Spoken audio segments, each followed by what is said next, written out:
Welcome to Ishmael Interactive Shit Pod. Today we have another great guest in our speaker series.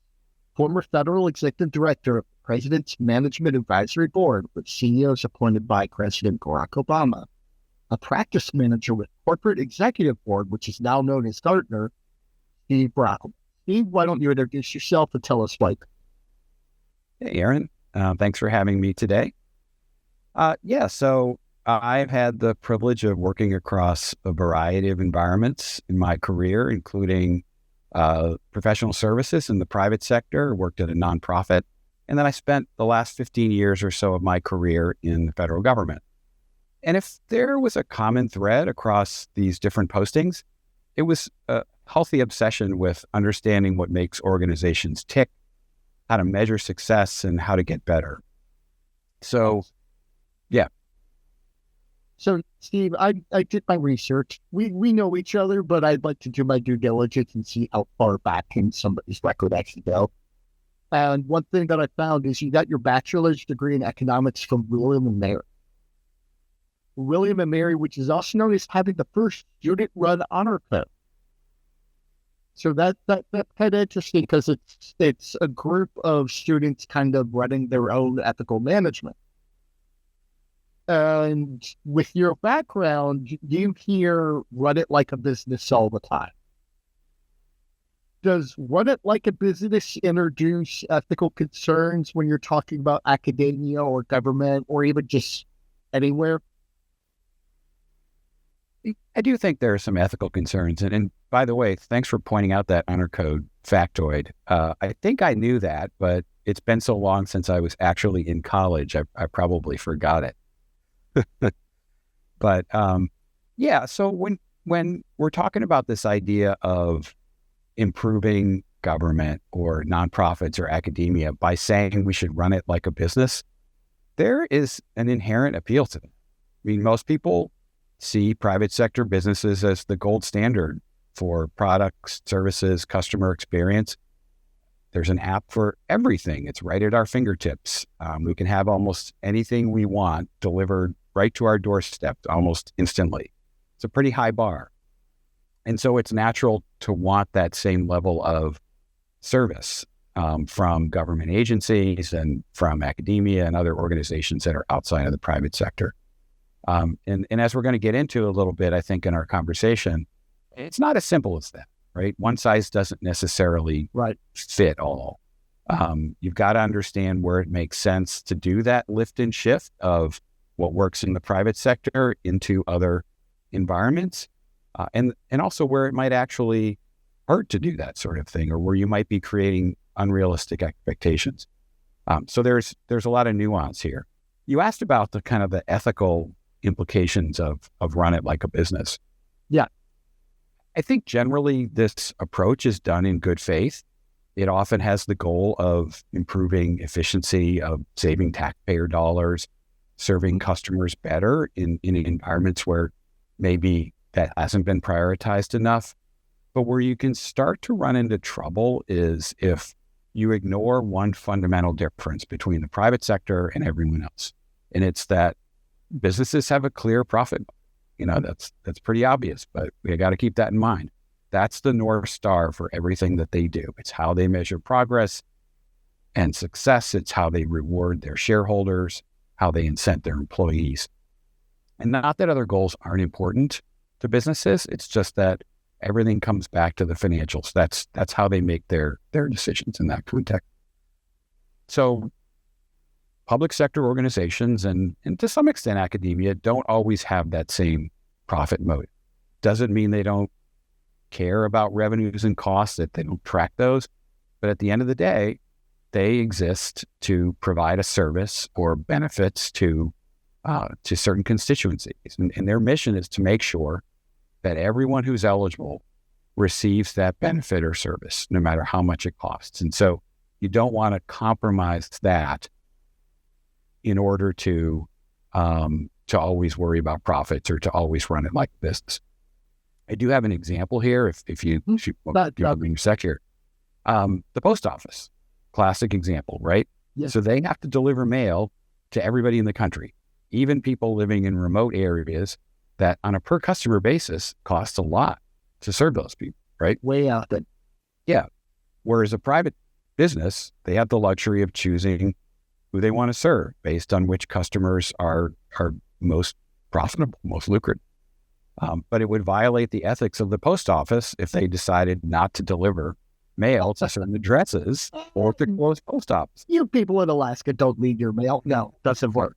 Yeah. That's right. Right. So that's just one example of kind of how to think about the ethics of it. So let me give you a quote from the CEO of Gartner, Tom Monahan, which was said sometime in the period of which you were working there. And it's very dark. If you want to get better at something, find out how the best in the world do it. That's basically their business model. They do research on how people do things. You led an advisory board with a bunch of CEOs during Obama years, and I assume that was sort of the idea. Let's us as government find out how the best in the world, the CEOs, do things. How did the board work? Was it to learn from them? Yeah, I just say it was a very cool experience for me personally, and it was an ambitious effort by the Obama administration. The way that it worked was about a dozen CEOs of large kind of Fortune 500 corporations were appointed to this President's Management Advisory Board. And it included companies like Motorola, Adobe, Aetna, BET Entertainment, Pfizer. So, very large organizations across different industries. And their CEOs were kind enough to offer up their time to sit on this board. And the model was actually to pair this advisory board of CEOs with an existing board in the government called the President's Management Council, which comprised all of the deputy secretaries of the federal agency. So these are, very senior political appointees who essentially were running, along with the secretaries, were running these big agencies. And so in many ways, it was almost a peer-to-peer learning model between the two boards. So we did some initial scoping. I led this group to figure out where were the areas that might offer the best opportunities for applying best practices from these companies to federal agencies. And we ended up landing on the support functions. So all organizations have back office functions. We're talking about HR, IT, procurement, finance. And you would be surprised at how much similarity there is, no matter what organization you're talking about, corporation, federal agency, academia, those functions are very similar. And there's arguably more flexibility to make changes to these support functions in government than there are to frontline service delivery programs or policy programs. And partly that's because there's fewer policy constraints placed on these back office functions. Their budgets tend to be a little bit more flexible, a little bit more modest. You're not messing with somebody's mandate. You're not messing with somebody's mandate, right? You're just trying to figure out, how do we support the rest of the organization in delivering on its mission? Right. So that ended up being the focus of this advisory board's efforts. And we did have some successes over the 3 or 4 years that we worked with these two boards. One of them was looking at senior executives in government. So one had to do with putting in place a consistent unified performance management system for all senior executives across government. Believe it or not, there had been like 40 different systems, performance management criteria for different agencies, different components within agencies. And so there really wasn't any consistency across government.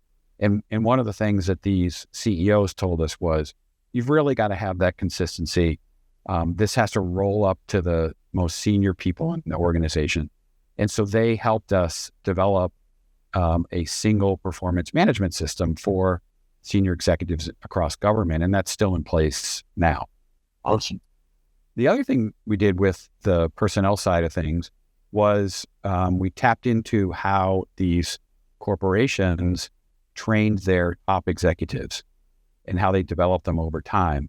And we created a curriculum for senior executives in federal government based on some of the best courses and learnings and teaching points that ended up being instituted for senior executives across federal government. And we even had some of the corporations teach some of those sessions. So that was one area that was great. The other area that we made a lot of progress was in IT. So you have these major IT projects, you're spending hundreds of millions of dollars, and you've got to have a good, rigorous way to track, are these projects meeting their interim goals? Are we spending the money wisely? Is technology, getting ahead of where we originally thought this project was going to go? So we had some very savvy companies on this board, including, I mentioned Adobe, we had Symantec, who were very good at conducting these IT project reviews at very senior levels. And so we looked at how they did it. We even did some field trips out to these companies where the deputy secretaries of the agencies would be able to watch these IT review sessions in person, ask questions, take artifacts home. And so we would help them kind of lift and shift that approach to their organization. So a couple of places where I think that this model was pretty successful in helping agencies run it like a business, if you will. That's phenomenal. I know from my own time in federal service, you never saw an executive get so excited as when they had to go to SES school. But that's what worked. Let's talk about some of the challenges. Was there any particular challenge you ran into more than others? Something that was big that didn't translate experientially from one side to the other in either direction, since it's kind of peer-to-peer co-learning? One of the challenges for these CEOs was getting used to the fact that it was harder to drive new initiatives and to drive change in the federal agencies than it was in their companies. I mean, don't get me wrong, like these were big companies, they had a lot of bureaucracy, and the CEOs by no means had any dictatorial power, but the federal government is just its own beast. And you know that from personal experience, Aaron. Yeah. Even these massive agencies, they answer to the White House. Their budgets are less flexible than in the private sector. Congress has put in place laws and regulations which constrain how agencies do things. So I do think that took some navigating and resetting expectations for kind of the scope and the pace of change in these federal agencies. So that's, I don't know if I'd call it a difficulty, but is definitely a kind of learning experience for the CEOs. And then we had to facilitate, where did we think those changes were possible, and how could we lay out an aggressive but still realistic timeline for pushing those. So I'm gonna change up the plan a little here and move you forward in your career towards when you started working in GSA, the General Services Administration. So improves overall performance. They serve the customer better. I've heard them called the backbone of federal service many times. For those of us in our audience who might not be familiar with this agency, they're in the background of a lot of federal work. If the federal government has a building, a car, a contract, they might have been. But it's very customer service, it's very performance oriented. And you took these lessons and you had to decide when to adopt that mindset in this new environment. What were you doing to manage the limitations and the risks of the mindset involved with the mentality? Was there anything that, at any rule of thumb, heuristic, where you would say, I'm going to put on my business hat? Yeah, it's a great question. One of the roles that I had at GSA was something called the Deputy Performance Improvement Officer. And in that role, I would work with all of the programs and functions across the agency to help them develop strategic plans, to choose performance measures, to choose performance targets, and then track those over time. And so one of the things that we would often struggle with, honestly, is you could measure inputs, you could measure outputs pretty well, but the goal is always to measure outcomes. How are you actually Right. delivering on your mission? Are you making a difference with whatever customer constituency that your mission dictates? And so, so working with them to do that was important but challenging. And where the kind of business aspect of it came in was we were always tracking budgets, of course. And you mentioned GSA serves a lot of other agencies in the government. And in some ways, GSA does run like a business. We get revenues from the services that we provide. There's costs associated with those. So it was very important to track the revenues and the costs to make sure that we were getting some kind of a return on the budget dollars being spent. And so that was our next guy. Yeah. So that was part of the dashboard of metrics that we would track. Right. And I think certainly would mimic how businesses would do it. But at the same time, we wanted to get measures in there which looked at, are we delivering on our mission? And again, I think private sector does try to do this, but those types of measures might be secondary at the end of the day to profitability. But in our case, in GSA, we thought long and hard about, how do we track inputs, outputs, and outputs? So a couple of quick examples of what I think were, pretty useful success measures. One of the things that GSA does is we manage most of the federal buildings. Right. So in that program, one of the things that we did was a tenant satisfaction survey. Hundreds of thousands of federal workers in all these buildings across the country. And you want to make sure that they feel like the building is a productive environment to be working in. So ask them a lot of questions on the tenant satisfaction survey. So in many ways, that's an outcome-oriented measure to track. Another quick example is GSA purchases a lot of goods and services on behalf of other federal agencies. We have schedules, and we're able to get better prices and get access to a wider, array of goods and services because of our buying.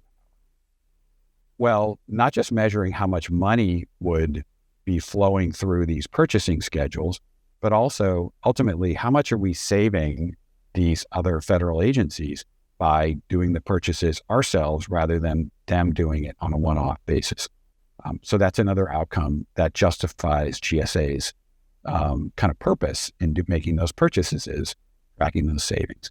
So I think, to come back around to your question, there's some risks if you're focused in the government on too much on your budget and costs and revenues.